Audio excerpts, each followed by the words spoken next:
Mr. President, who do you blame for losing India to China? In your post earlier today in the morning, you did put that out. I don't think we have. I've been very disappointed that India would be buying so much oil, as you know, from Russia. And I let them know that. We put a very big tariff on India, 50% tariff, very high tariff. I get along very well with Modi, as you know. He's great. He was here a couple of months ago. In fact, we went to the Rose Garden, and the grass was so soaking wet.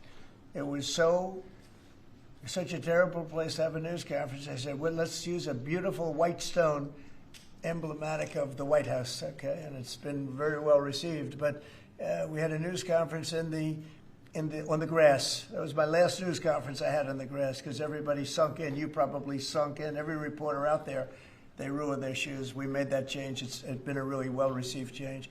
Yeah, please, go ahead. On Venezuela, you've sent F-35s down to Puerto Rico. You've sent naval vessels into the Caribbean. You're concerned about drugs being illegally sent into the island. Yeah. How do you describe this buildup, this situation? Well, I just think it's strong. We're strong on drugs. We don't want drugs killing our people. I believe we lost 300,000. You know, they always say 95, 100,000. I believe they've been saying that for 20 years. I believe we lost 300,000 people last year. I know families that lost their son. Those families will never be the same. I know a family lost a daughter, a beautiful daughter.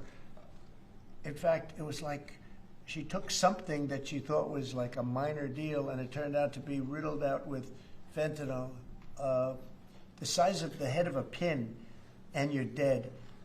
And no, we're stopping the drugs. We're going to save a lot of people. Look, whether it's 100,000, but it's not. It's 350,000 people died last year from drugs.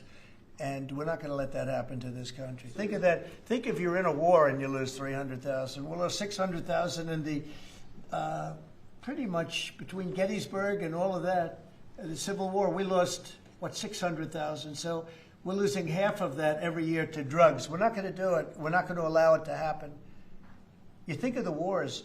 If we lost 600,000 people in a war, but we lose that every 2 years, more than that. So it's 300 to 350,000 people.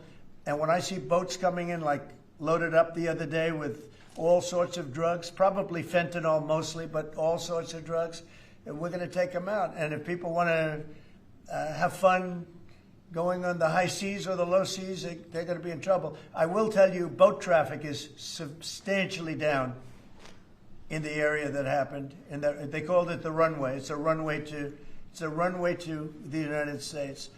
And boat traffic is very substantially down on the runway. You can imagine why. I think anybody that saw that is going to say, I'll take a pass. I don't even know about fishermen. They may say, I'm not getting on the boat. I'm not going to take a chance. Subscribe to One India and never miss an update.